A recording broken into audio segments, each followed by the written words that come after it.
이 러브 전쟁 보니까 하나로 이제 새로 끼어드는 장르인데 그런 관련 체계를 자기가 다 갖고 있다. 우리 이제 사실 뭐 그런 고난이도 고성능 레이더 장착 중심의 그 함정은 이제서야 이제 막 생산.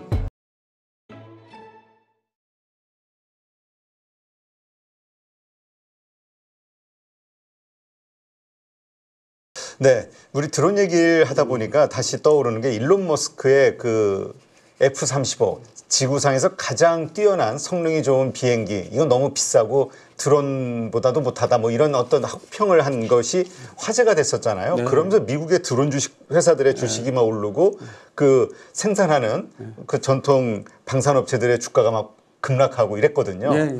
어떻습니까? 실제로 이게 전략 전술적인 면에서 이런 비싼 이 제공을 확보할 수 있는 제공권을 이 비행기들, 전투기들의 효용성 이제 떨어지나요? 이것도? 일단 두 종류, 이제 두 가지 갈래로 말씀드리면은 첫 번째 이 미국의 정부, 정권 때마다 군산 복합체, 소위 방산업체하고 이제 밀착이 된 그 정부, 정권이 있어요. 그 시기별로 50년대부터.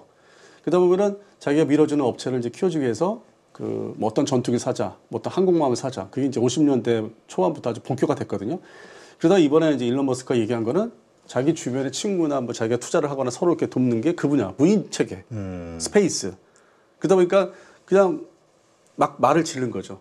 야, 니들 다 죽었어. 내가 이제 이거를 정권 출범하면 다 칼질할 거야. 근데 그러한 거는 이제 옛날부터 뭐 케네디 정부 때도 있었고, 뭐 레이건 정부 때는 좀 덜했지만은 뭐 카터 정부, 지난 과거 미국의 정부를 보면은 그런 어떤 파벌들, 세력들이 있었죠. 근데 이번에 가장 이제 세게 말한 거죠, 이 사람이. 자기의 사실은 이해관계, 이익을 위해서. 그러니까 전쟁은 그걸로 다 하는 게 아니거든요. 드론만 가지고 하는 게 아니거든요. 그렇죠. 이게 1차 세계대전 이래로 무기체계의 종류, 장르는 계속 늘어나면 늘어났지 줄지를 않아요. 네. 1차 세계대전 때 전차, 전투기, 잠수함 이런 게 등장했고 2차 세계대전 때는 소위 탄도탄, V2, 순항미사일 V1 대표적으로.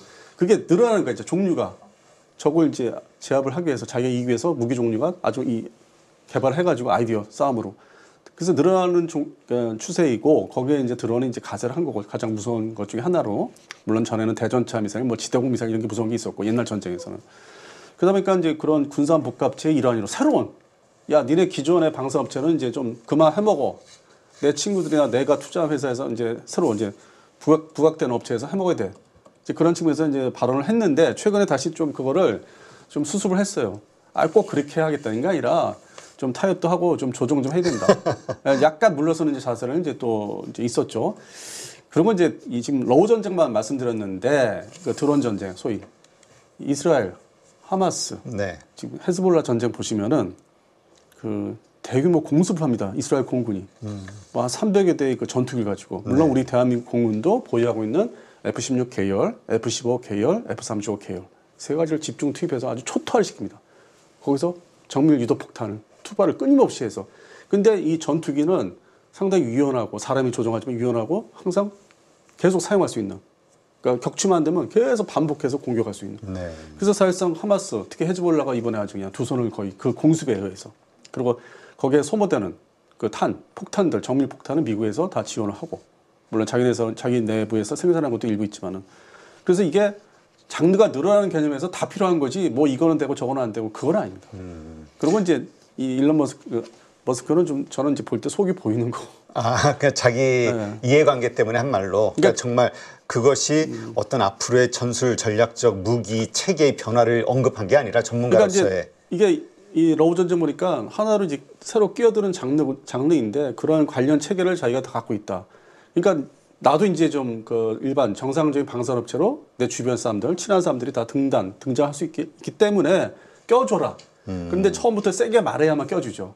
서로 타협도 하고 기존에 뭐 럭히드 마틴, 뭐 보잉사 여러 가지 이제 미국의 방산업체가 유명한 방산업체가 많은데 그 사람들하고 이제 좀 주도권을 가지고 나도 껴줘. 이게 사실 대세 아니냐. 그러니까 너희들 거는 기존 무기 체계고.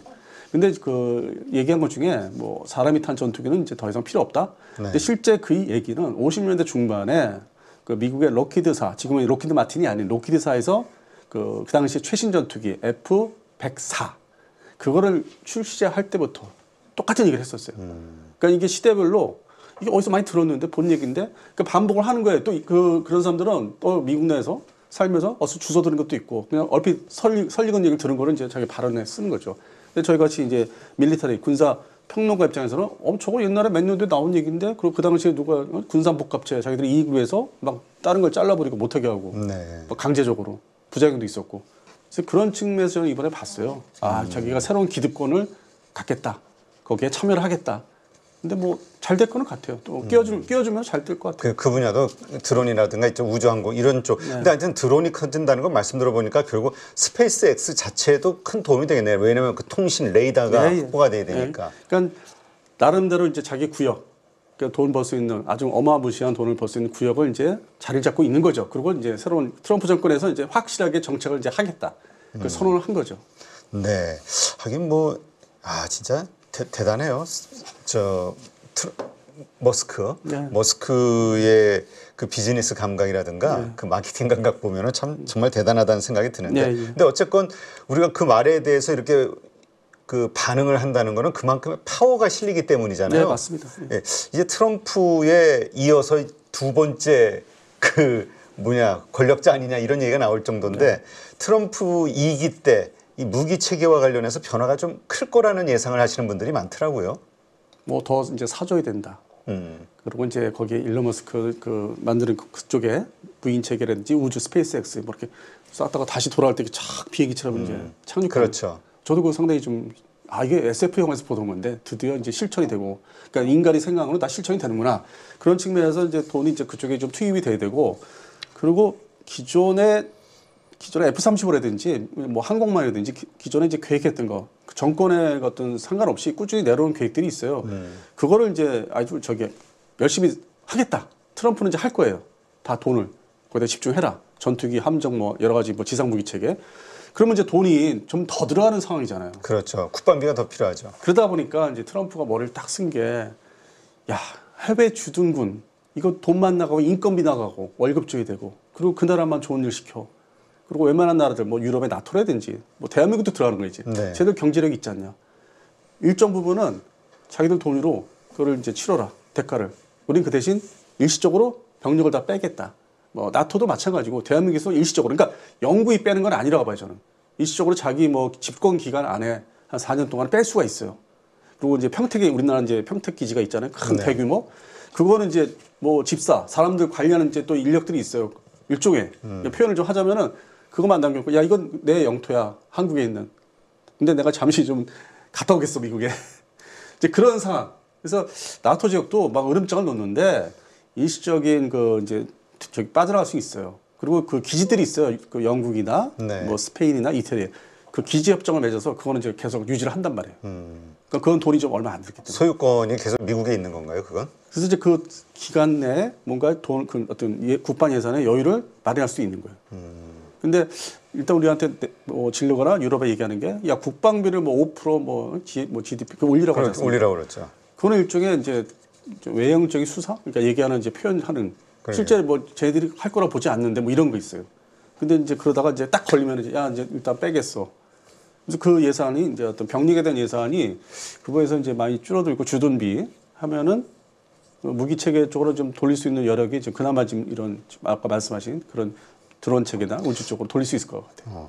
근데 참 이해가 안 가는 게 그 미군을 이제 뺀다 해가지고 그게 본토에 간다 해도 결국 뭐 인건비 나가는 건 다 똑같잖아요. 미군 자체를 감축하는 게 아닌 다음에는 비용은 계속 나가는 것 같은데 오히려 우리가 지원해주는 그 비용 말고 이제 그 빼면은 자기들이 그것까지도 직접 해야 되잖아요. 근데 관련된 무기 체계도 있지 않습니까? 그거를 대부분 미군은 그러니까 철수하면은 보관 쪽으로 돌려요. 그러니까 기동 훈련에 투입을 안 하고.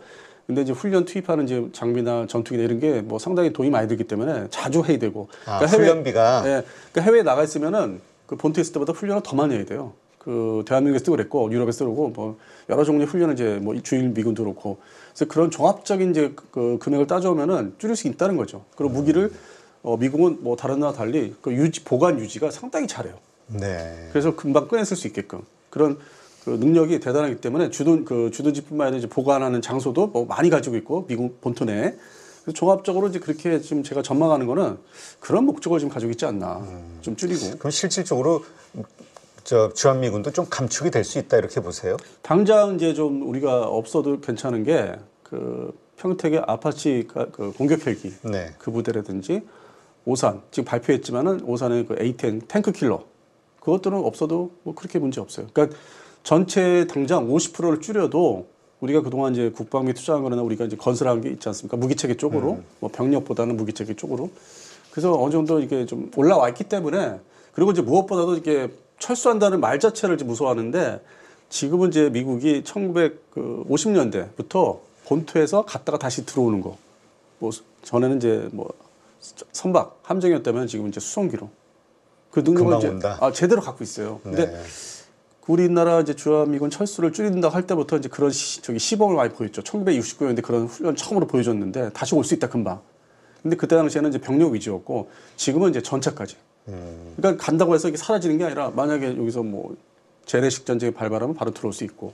그래서 이제 기존의 기지가 이제 유지가 돼야 되는 게 오히려 더 중요하죠. 평택 기지나 부산에 여러 가지 그 미군 그 시설이 있어요. 항만. 네. 뭐 여러 가지 이렇게 분산을 다 시켜놨어요. 뭐 진해도 있고 제주도에도 있고 다 협정을 맺어놨어요. 포항도 있고. 그래서 그거를 구축을 해놨기 때문에 오히려 외관도 있고 뭐 비축 장소. 그래서 그것마저 없애지 않는 거라면. 그러니까 무기들을 여기다 놔두고 시스템들을 일부 무기나 이제 바로 들어와서 정박할 수 있고 바로 하약할 수 있는 시스템을 아마 유지하지 않을까.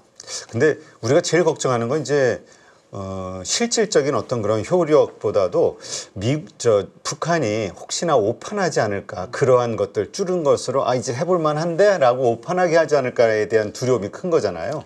근데 뭐 재래식 무기체계 대한민국 국군 육군의 재래식 무기체계였던 그 시스템을 정비한 거는 20년 전부터 본격적으로 그 전시작전권을 이제 환수한다는 조건하에 열심히 하긴 했어요. 네. 근데 뭐 최근에 뭐 여러 사태로 인해서 좀 이렇게 잘못 보여지긴 하는데 기존 전쟁 대비 시스템은 아주 이게 정착이 잘 됐기 때문에 그 미군이 어떤 그 감시 정찰 그다음에 그런 이제 멀리서 이제 뭐 미사일 체계 지원하는 거 뭐 괌이라든지 뭐 오키나와 주둔군이 또 있기 때문에 가까이 그런 체계가 지금 정비가 되고 있기 때문에 전체 주력 그 병력 특히 이제 육군의 뭐 순환 여단 그것이 뭐 안 들어온다고 해서 우리가 뭐 불안해할 필요는 없다고 봅니다. 그래서 네. 그건 또 과감하게 우리가 좀 생각을 하고 너무 이렇게 좀 끌려가지 않았으면 좋겠어요. 그러니까 그런 전제하에서라도 우리의 국익을 배짱 있게 협상을 해야 된다. 네. 그게 미군이 일부 줄어든다 해도 우리가 전혀 쫄 이유는 없다.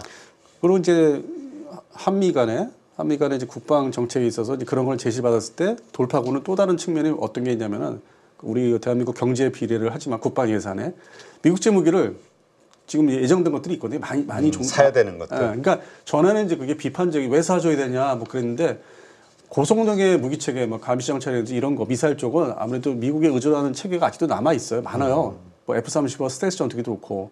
그래서 그런 측면에서 지금 리스트가 있거든요. 기존에 알려진 공개된 그거를 이제 들고 와서 막 흔들어야지. 이거 우리 산다고 했잖아. 어? 빨리 살게. 어? 당신 있을 동안에 바로 질를게. 그러니까 좀 제발 좀 엄포 좀 때리지 마. 이것도 미국의 방산업체를 이제 키워주는 건데. 그리고 우리도 필요해. 사면 남어. 무기 체계는 사면 남잖아요. 그렇죠. 그리고 자산이 되니까. 한미 동맹이 더 끈끈해져. 무기 체계 똑같은 걸 쓰니까.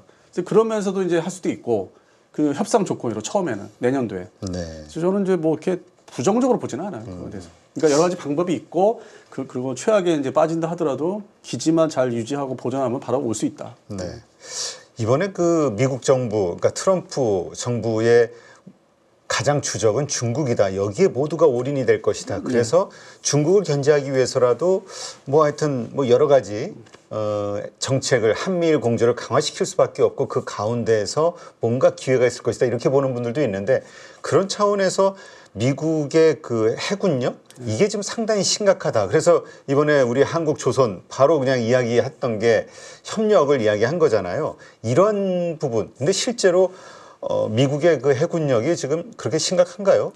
그래도 과장되면이 없지 않아 있는 게 이미 역사를 뒤돌아보면은 미국하고 이제 우리가 그 얘기를 했을 때 80년대 초반에 레이건 행정부 들어서자마자 미 해군이 당장 망한다. 왜냐하면은 함정들이 너무 낡았다. 근데 그게 실제 그 시기를 따져오면은 2차 세계대전 말기에 대량으로 이제 건조한 구축함이라든지 뭐 항공모함들이 그 시점에 레이건 이제 행정부가 들어서자마자 다 자연 도태, 퇴역. 그러면서 전체 규모가 이제 줄어들 수밖에 없었던 그래서 위기를 강조했었거든요. 네. 그때는 이제 소련을 상대로. 그러니까 그거의 어떤 뭐 새로운 재판?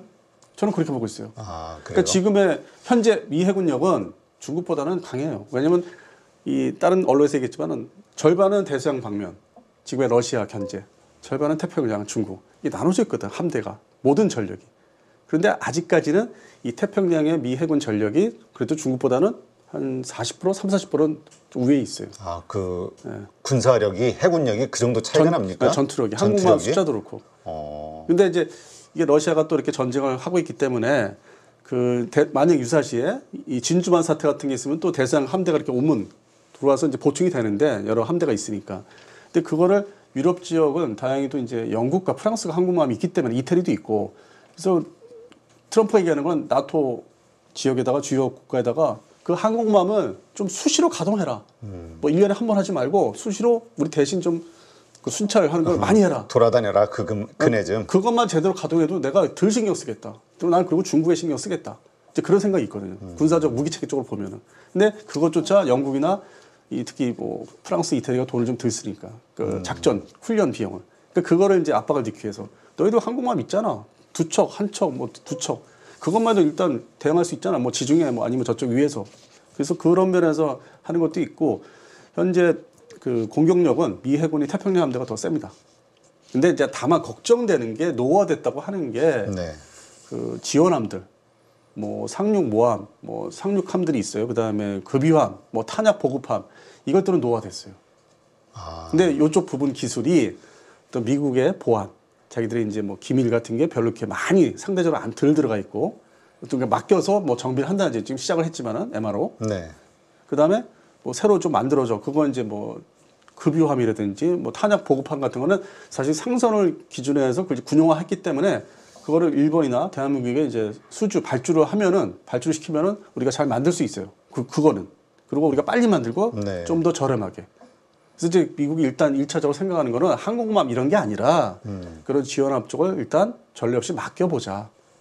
이 동북아 있는 동맹한테 맡겨보자. 물론 이제 그 전에 영국이나 뉴질랜드는 우리 대한민국의 그런 지원함들을 사갔죠.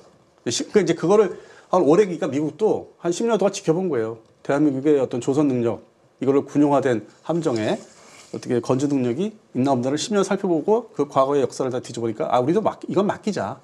그리고 우리는 실제 뭐 원자력 추진 잠수함, 뭐 전술 뭐 이렇게 전략 말고 이제 그런 것들, 그다음에 원자력 추진 항공모함, 그다음에 이지스 구축함 뭐 차세대 좀 더 신형으로 그거는 계속 자기들이 할 수밖에 없어요. 그거는 보안 문제가 있기 때문에. 보안 문제 때문에. 네. 그래서 거기에 집중하고 나머지에 좀 덜 한 것들은 일본과 한국에 맡기면 이게 효과가 난다. 동시에 우리는 딱 여기 특화시키자. 근데 그런 부분을 좀 아쉽게도 언론 쪽에서는 자세히 얘기를 뭐 이렇게 패러그래프 글 쓸 때 안 해줘요. 이게 번역 기사가 많기 때문에. 근데 미국에 있는 언론 그 기자들은 알아요 배경을. 배경을 알면서 쓰기 때문에. 우리한테 줄 정도의 범위가 어디까지인지 그러니까 가장 핵심적인 거는 자기네들이 하고. 그건 버릴 수가 없어요. 우리는 그래도 군함 일단 MRO 좀 정비 사업 하다가 조금 괜찮아지면 건조까지도 할 수 있을 거라고 생각을 했는데. 아니 건조가 이제 그런 지원함. 지원함 정도. 큰 대형 컨테이너선 같은 거 있지 않습니까? 그것도 뭐 탄약 직접 뭐 구축함이 됐든 항공모함이 됐든 이쪽은 아니고. 그건 내줄 수가 없었죠. 일단 거기에 들어간 보안이 노출되기 쉽기 때문에 어쨌든 일본이나 한국에서 슬금슬금 빠질 수 있기 때문에. 그렇죠. 아무래도 설계도면 주면서 어떻게든 해달라고 요청할 테니까. 그게 이제 뭐 인터넷상으로 이제 뭐 거기서 근무하는 이제 사람들에 의해서 뭐 알게 모르게 뭐 댓글로 나간다든지. 중국은 지금 뭐 댓글도 차단한다고 그러더라고요. 그런 면에. 감시한다고 그러더라고요. 근데 이게 모든 게 어쨌든 중국을 견제하는 건데 물론 40% 정도 차이 난다 말씀하셨지만 또 뭐 그 워게임 하에 보면은 뭐 물론 미국이 이긴다고는 나오는데 그래도 중국도 만만치 않은 것 같은데요. 양적으로 일단 뭐 게임이 안 된다 그런 얘기 하던데요. 근데 그 얘기는 참 저도 이렇게 접하면서 10년 전에 2014년도 기준은 그때 당시에 이미 그 오키나와 중심으로 전쟁이 이제 발발해서 미국이 진다. 위험하다. 뭐 그런 얘기 10년 전에 있었어요. 그래서 있었어요?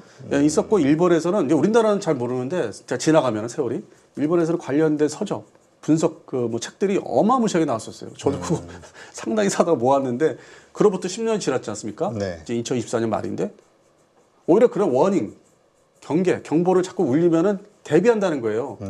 미국의 북방 쪽이나 일본도 그렇고 일본 자위대, 한국도 거기에 이제 촉각을 세우고 있고 대만도 그렇고. 그러면서 무기를 이제 사들이는 거죠. 10년 사이에 이제 뭐 사들인 게 많으니까 우리도 일본도 이렇게 장만한 것도 그렇고 대만은 좀 속도가 느려서 이제서야 뭐 M1A2T인가 그 전차가 들어갔지만은 신형 전차가 좀 느리긴 해요. 그 정책적인 게 있었고. 그래서 그 사이에 전쟁은 안 일어났고 향후에 중국이 전쟁을 좀 일으킨다면은 대규모 대만을 침공한다는 걸 최근에 언론 기사가 나온 게 보면은 실제 능력이 좀 모자른다. 아, 그래요? 숙련도가 떨어진다. 정밀 유도 무기들을 제대로 가동할 수 없다. 그게 이제 기사를 뭐 찾아보시면 나왔어요. 저도 이제 그렇게 생각하고 있었고, 그래서 그런 걸 이제 인용을 하는 건데, 다만 이제 그 중국 대륙에 가까운 그 섬들이 있습니다. 뭐 금문도라든지 바로 앞에 있는 거. 그러면 말씀하신 대로 그 대만 침공 이거 뭐 일단 그 경제력도 그렇지만 인구의 차이도 그렇고 군사력의 차이도 게임이 안 되기 때문에 중국이 마음만 먹고 시도하면은 금방 함락당할 것이다. 대만은 이런 시각들도 있던데 대만의 지금 무기 체계가 방어하기에 어떤가요, 수준이? 제가 이제 대만 현지 취재를 10년 사이 한 6번 그 훈련하는 거를 초청받아서 받았는데 괜찮아요. 훈련 잘해요. 우리보다 더 열심히 해요. 훈련. 그래요? 아주 그리고 상당히 조직화되어 있고 되레 우리 대한민국 국군이 어떨 때는 훈련을 건성건성을 하는 거 아니냐 할 정도로 열심히 하고 대비 태세가 나름대로 돼 있다. 근데 다만 이제 그 전력 어떤 장비 문제라기보다는 정신력 문제가 좀 따르긴 하죠. 이게 뭐 이중 첩자라든지 뭐 여러 가지 이제 정보가 누출된다든지 그런 문제는 있을 것 같아요. 왜냐면 그들은 이제 이 한반도와 달리 중국과 대만은 경제력이 거의 뭐 이렇게 자유롭게 살고 일단 네, 경제 왔다 갔다 활동은 하고. 중국 보통도 경제 활동은 자유롭게 하잖아요. 물론 이제 뭐 다른 면도 없잖아 있지만은 제재를 받는 거는 뭐 해외 여행도 가고 그래서 여기 한반도와 다르기 때문에 정신 상태가 우리 한반도하고 좀 달라 해이해져서 그러니까 자연스럽게 서로 이렇게 그 없어지는 거. 그래서 실제 전쟁나면은 이제 어떻게 그 부분 정신력의 문제는 이제 좀 이렇게 봐야 되겠죠. 그러니까 그 부분은 걱정되는데 무기 체계는 구형화된 것도 있지만은 나름대로 이제 오밀조밀하게 장만을 하고 자국산 무기도 개발한 거 있기 때문에 그렇게 뭐 형편없다. 완전히 그냥 너무 심하다. 저는 그렇게 안 봅니다. 네. 그리고 현지 훈련을 보면은 진짜 뭐 대단해요. 화력 투사하는 것도 보면 뭐 구형 무기라도 제대로 쏠 줄 알고 뭐 그런 게 있기 때문에 전투기도 뭐 F-16 중심이지만은 방어 전투는 충분히 할 수 있어. 이렇게 날라오는 거를 이제 방어할 수 있는. 근데 오히려 이제 정신력 문제가 있겠다. 그 대만 국민들의 그런 네. 격차는 있을 것 같습니다. 네, 그렇군요. 자, 그렇다면 일단 우리가 그 미국 트럼프 대통령의 그 조선업 협력 뭐 이러한 그다음에 MRO 더 나아가서 군함까지도 만들 수 있지 않겠냐에 대한 기대감들 때문에 우리의 그 조선 기술력, 이 군사 방산 쪽에서의 기술력도 상당히 뛰어난 거 아니냐 이런 생각들을 하시는 분들이 있더라고요. 우리 국뽕 안 들어가고 좀 냉정하게 파악하면 어떻습니까? 일반 그 상선이나 선박들 이제 건조하는 거는 이제 뭐 그건 진짜 세계 최고의 이제 탑 클래스로 올라가 있는데 네. 또 군함은 좀 다릅니다. 이 전투함은 달라서 이 현재 우리가 이제 차기 호위함 시리즈를 이제 만들어내고 있는데 차기 구축함은 이제 아직 뭐 들어가지 못했고 근데 그 전에 차기 호위함이 상당히 중요한 게 이게 이제 일반 그 구축함 계통인데 작은 이제서야 그 A사 레이더 전자 주사시 레이더를 이제 크게 이제 장착한 배에다가 함정에다가 그게 첫 번째 배가 이제 해군이 가져갔어요. 네. 근데 서유럽이나 미국은 꾸준히 30년 동안 다 이제 그렇게 발전시켜서 해온 거고. 그래서 많은 특히 미 해군이 이지스 계열, 알라이버크급 계열은 뭐 상당히 많이 가지고 있고. 그래서 그 기술력의 축적도는 우리는 이제 사실 뭐 그런 고난이도 고성능 레이더 장착 중심의 그 함정은 이제서야 이제 막 본격 생산 돌입. 그러니까 뛰어나다기보다 이제 그러니까 기초 정도는 가지고 있고 이제 본격적으로 그렇다면 우리가 직접 만든 해군 그 능력, 전투력 이런 건 어떻습니까? 다 최고급이라고 그러던데 세계 인류. 근데 그 전에 이제 2000년대 초반, 네. 2004년부터 본격적으로 2013, 14년까지 했던 게 그 전투함이 KD 코리아 뭐 디스트로이어 시리즈에서 1, 2, 3를 했는데 그게 12척밖에 안 돼요. 네. 많지도 않아요. 그게 이제 구축함이라고 하고 지금 이제 한참 진행하는 거는 이제 뭐 프리게이트라고 해서 뭐 1형, 2형, 3형, 지금 또 4형도 이제 발주를 이제 한다지만은 그게 이제서야. 이제서야 이제 진입을 했기 때문에 그러면 기준 척도가 뭐냐면은 해군 전투함이 이제 이게 쓸만하다, 쓸만하지 않다 이거 기준은 이 미사일, 함대공, 비행기를 맞추는 아니 미사일 탄도탄을 맞추는 함대공의 수직 발사기. 네. 이 함정을 많이 갖고 있느냐. 아. 그러면 이제 그 함정의 수직 발사기 무기 체계뿐만 아니라 뒤에는 이제 한미 쪽에 테크 쪽에는 대잠 헬기를 제대로 운영하고 있느냐. 요게 일종의 기준점이고 지금은 이제 레이더, A사 레이더. 요게 이제 핵심 기술이에요. 장비하고. 네. 근데 우리나라 대한민국 해군은 이제서야 12척 이후에 이제서야 이제 8척을 가졌고 호위함 쪽이죠. 2차선. 그리고 이제 이번에 3차선에 첫 번째 배가 넘어갔고 나머지는 이제 뭐 27년도 전후로 해서 막 받아야 되고 만들어야 되고 그러면 이제 그게 완성되면은 그러한 이제 수직 발사기 체계를 갖고 있는 뭐 좋은 전투함을 이제 다 완비해서 작전에 투입 제대로 이제 원활히 가동하려면은 2030년도. 그러니까 이게 경제력도 이제 중요하지만 여러 가지 여건이 이제서 우리가 이제 본격화 이제 좀 어떤 군사력이 제대로 이제 알찬 네. 이제는 이제 진입을 한 거죠. 그 독도함 진짜 괜찮다고 막 평가들이 그런 거를 기사로 봤는데. 네. 네. 근데 독도함은 이제 지원함, 뭐 헬기가 이착함하는 지원함이기 때문에 그거는 이제 항공모함을 건조하기 전에 이 비행갑판이 있는 대형 그 함정을 만들어본 이제 설계 실력 그건 이제 확보가 된 거고 그 이제 말씀하신 독도함 종류가 이제 두 척이 있어요. 마르도함도 있고. 근데 그 특별히 이지스함이 이거죠? 아니 아 이지스함이 뭐죠 그러면?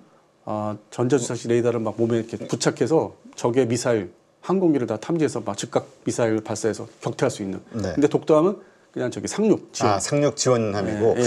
우리가 만든 이지스함 제가 지금 이름이 생각이 안 나가지고. 뭐 세종대왕급이 세종대왕. 그게 이제 세 척이 있고 네네. 이번에 이제 뭐 얼마 전에 해군에서 가져간 게 정조대왕급. 그건 이제 개량형이죠. 그래서 현재 해군이 이지스함이라고 이제 미국제 이지스함 그 레이더 장착 배는 우리가 만들었죠. 레이더는 수입해서 다 붙였고 딱 4척 있어요. 딱 냈죠. 네. 미국 해군 그다음에 가까운 일본 해상자에도 비교하면 아직은 일본은 몇 척이나 됩니까?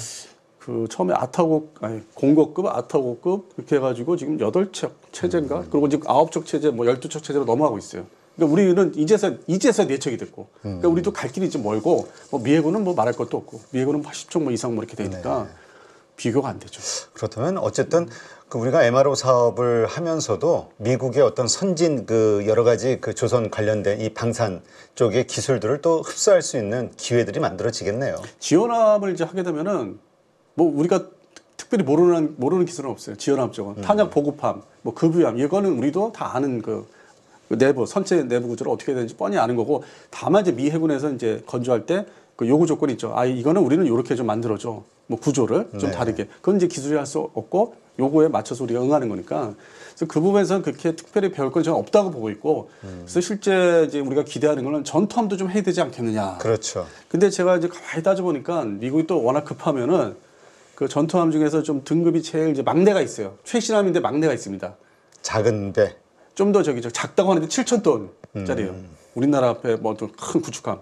근데 그거를 이제 급히 좀 빨리 만들어서 중국에 숫자적으로 막아야 되는데 이거를 지금 제대로 못하는 게 이제 컨스텔레이션급이라고 있어요. 컨스텔레이션 클래스라고. 그게 좀 지연이 되고 있어요. 그건 숫자상으로도 좀 빨리 막아야 되는데 그 만들어내서 네. 그 부분이 이제 일본과 대한민국에 한 뭐 몇 척씩 야 좀 빨리 만들어봐 할 수는 있다고 봐요. 그거는. 근데 그것도 나중에 그러니까 현재 2024년이나 25년 기준이 아니라 한 26년도 그게 자꾸 사업이 지연되면은 그때는 이제 몇 척이 우리한테 할당이 될 수는 있다고 봐요. 거기까지 좀 봐요. 거기까지. 네. 소위 컨스텔레이션급까지. 네, 그렇군요. 네. 또 이렇게 막연하게 MRO 사업, 그 다음에 뭐 군함 우리도 만들 수 있지 않을까 이런 기대감 가졌었는데 좀 말씀 들어보니까 우리가 가진 한계가 좀 분명하게 좀 보이긴 하네요. 그래서 제가 이제 기존에 고정 출연하는 방송에서 이제 그런 얘기를 자주 이제 하다 보니까 이 주식하시는 분들 보면은 저 맨날 입 바른 소리만 하고 수출하는데 도움이 안 되는 일. 주식 올리는데 그 업체 그 하나오션이라든지 뭐 현대로트 뭐 여러 가지 있지 않습니까? 네. 그 업체들이 주식을 뻥튀기를 해야 되는데 쟤는 맨날 입 바른 소리 해서 재수 없다 뭐 이런 경우가 있어요. 그래서 제가 한동안 이제 좀 인기가 없었지 그런 면에서. 근데 뭐 그거를 과장되게 난 얘기하기 싫더라고. 있는 그대로 보고 현장에서 취재를 하니까. 네. 그래서 있는 그대로 이제 말씀을 드리게 되고 지금 오늘 같이 이렇게 불러주실 때 이제 그대로 그냥 또 이제 입 바른 소리 하는 거지. 알겠습니다. 하여튼 뭐 이런 것들 또 이런 의견 저런 의견이 있는 거니까 방송 보신 분들 또 생각과 다르다 그러면 또 다른 자료 찾아보시면서 팩트 체크해 보면 되겠죠. 아니 뭐 저 댓글에다 욕만 안 하면 다행이죠. 제일 쉬운 게 그거예요. 네. 근데 그래서 제가 좀 그건 뭐 이렇게 신경 안 씁니다. 네, 알겠습니다. 네, 오늘 디펜스 타임즈 안승범 편집장님과 함께했습니다. 오늘 좋은 인사이트 함께해서 뭔가 우리 방산의 어떤 실질적인 수준, 그 다음에 환경, 한번 정리해 볼 수 있는 시간이었던 것 같습니다. 제가 한 말씀 드리면은 그 또 실망하실 분들 때 이제 말씀드릴 수 있는 거는 그래도 지금부터 본격적으로 알차게 지금 이제 시작을 하는 거다. 그러니까 실망하지 마시고 지금부터 잘 들여다보시면은 진짜 어마무시한 발전이 우리가 이룰 수 있다. 그러니까 지금까지는 좀 이렇게 부실한 게 있었어요. 근데 이제 어떤 전쟁, 그 남의 나라 전쟁을 해서 우리가 이제 본격 수출도 할 수 있었고 관심도 받고. 근데 많이 일단 우리 제품이 돌아다니면 여러 가지 그 피드백이 막 와가지고 우리가 개량할 수 있는 어떤 요소가 되는 것 같기도 하는데요. 근데 그것도 돈이 따르지 않습니까? 뭐 정부 예산 아니면 업체 예산. 그게 이제 좀 같이 결부가 돼야 이렇게 합해져야만 시너지가 나오는 거지. 그냥 피드백이 온다고 해서 그걸 이제 뭉개버리면은 발전이 없죠. 네. 그래서 하여튼 이 국방 관련 예산 돈 문제를 좀 많이 좀 확보도 해주고 좀 지원을 해줬으면 좋겠습니다. 네, 수고하신 안승반 편집장님 고맙습니다. 네.